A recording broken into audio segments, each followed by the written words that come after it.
Hey guys, welcome to your Twin Flame collective reading. So let's see what's going on for the collective. What energies are coming the collective's way? So let's see what's going on here.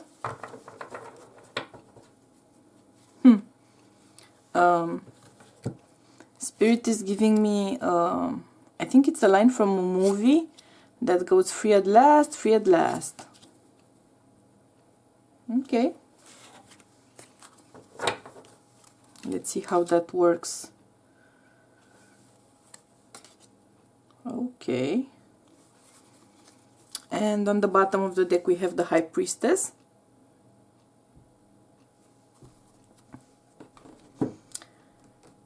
Let's see the clarifiers. We have the Ten of Cups here on the bottom of the deck right now. So let's see the clarifiers before we dive in deeper.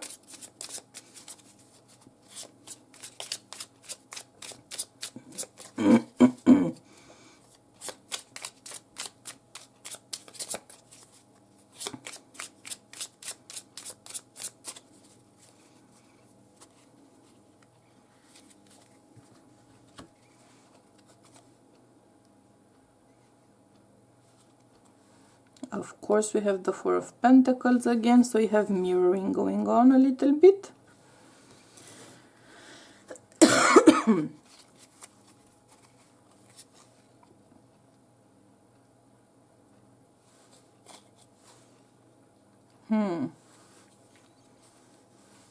And we have the Nine of Pentacles on the bottom of the deck. Okay.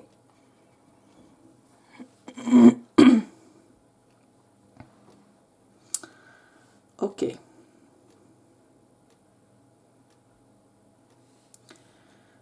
So free at last, free at last. Not sure how that's gonna play into the situation, but that's what Spirit is giving me.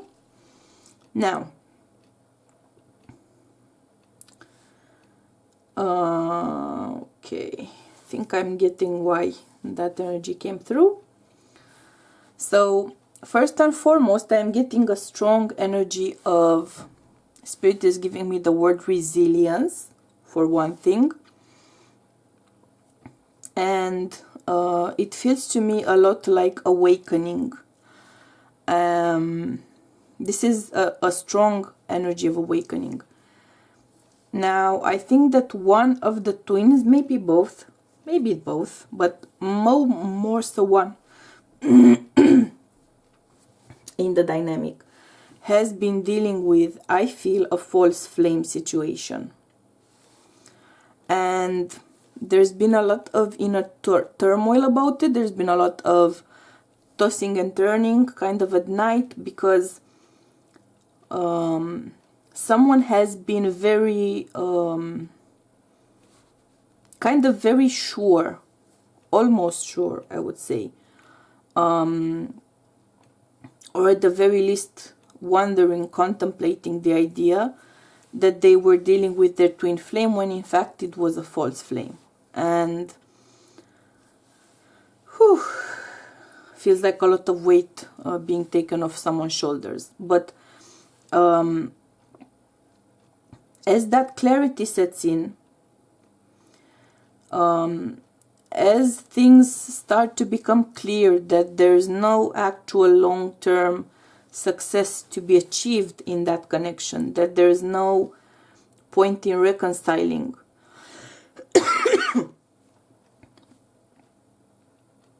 that there is no true fulfillment going to come through in that connection, and that there's no true commitment, and there will never be no true commitment there. So this feels to me like someone who's been operating kind of on the premise, on the assumption that a connection was a twin flame connection, when in fact it wasn't a twin flame connection with that particular person. And in a sense, because within yourself you know fully that you are a twin flame, and you are a twin flame. There's no doubt about that, because there's no way to have a false flame unless you are a true flame, right? It's just a matter of understanding, accepting the fact that the person you have been attached to is not in fact your divine counterpart. And that's why all of your efforts have been, in a sense, wasted, meaning they haven't been leading to what should have been the results in an equal, balanced, and divine connection. It's not necessarily true for all cases, but there are many cases where, as a true flame, when you have the false impression that someone is your divine counterpart, the more you come towards them with a divine energy, the worse the relationship gets. And people kind of, they're kind of flummoxed, right? They're kind of confused and sometimes frustrated even, because it feels like I'm giving you the best of me. Why is that bringing out of you the worst, right? And there are those situations where that's happening because that's not your twin flame. You are trying to mirror the energy of someone way more distorted than you should work with, right? And when you try to give them your highest vibes, it triggers them to bring to light their lowest vibes.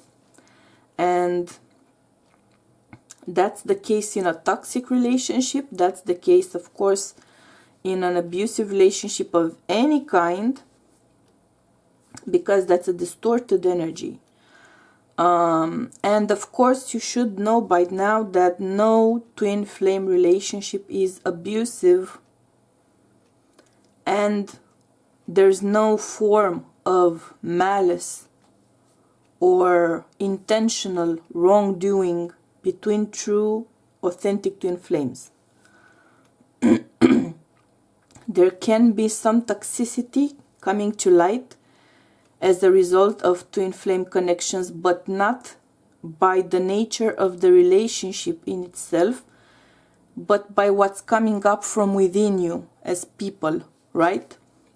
As participants, if you'd like. And when things become abusive in any way, that's not a twin flame connection. Point, period, okay? I'm not sure if this is what happened in this situation. It's most likely going to be a on-again, off-again type of relationship. Very intense, very sexual, I would say, because people are more prone to confounding, to mistaking one from another for another. Based on these traits: on again, off again, intense, very passionate, very sexual. And people tend to confuse that highly sexual energy and that dependency that tends to become the basis of that relationship with a twin flame connection, because twin flame connections are highly intense in nature, spiritually, emotionally, and sexually as well. And they tend to be on again, off again in various circumstances. So there are common traits in these things, right? But it's always important to focus on the core essence of the relationship. And if you are bringing to the table your best, highest, best intentions, your highest vibes, and they're being met with non-committal, non-responsive energy, then that's a false flame.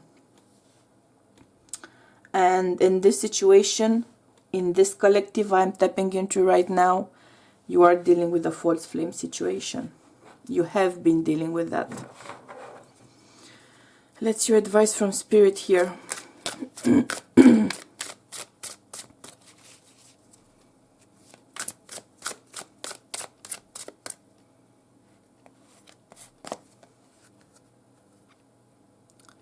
Lead. of course. And on the bottom of the deck we have giving and receiving. Yep. So, see how in this card we have two characters. One of them is kind of the shadow of the other. So this is your true flame. This is the false flame. And what your advice from Spirit is to allow your true flame energy to lead you instead of the distorted energy you've been dealing with.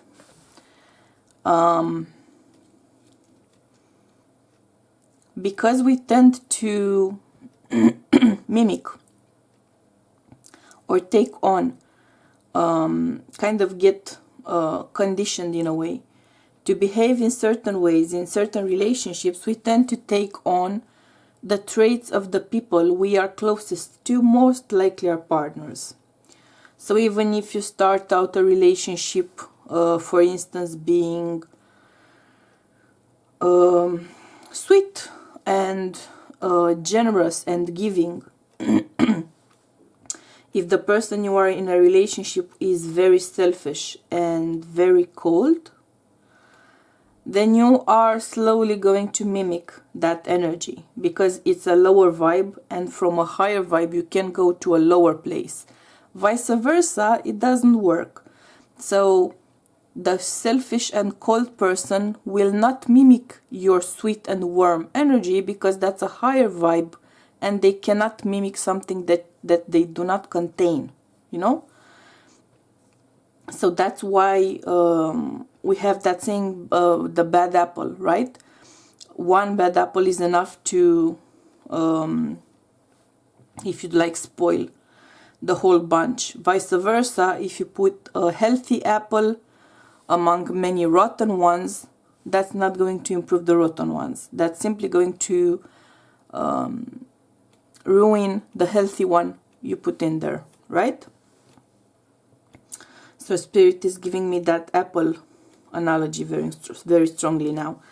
So your advice from Spirit is to allow your authentic energy, your authentic divine energy to lead you. You may or may not be a divine masculine in nature. You may be a divine feminine in a masculine or not packaging, I would say, right? But the core energy here is you can take a step forward and look back and acknowledge the fact that this was not a divine connection. If you focus on your true authentic energy, that's the clearest way for you to embrace your true self, your true flame energy, and step out of that shadow which has been strengthened via that connection, and look forward in a healed and truly divine energy. Very interesting message. Now in the extended, we are going to take a look at how the divine feminine and the divine masculine, the true feminine and true masculine in this connection are dealing with these energies and what's going on with them. I hope you will join me there. If not, I'm sending you my highest vibes of unconditional love and support, and we'll be seeing you soon, okay? Bye!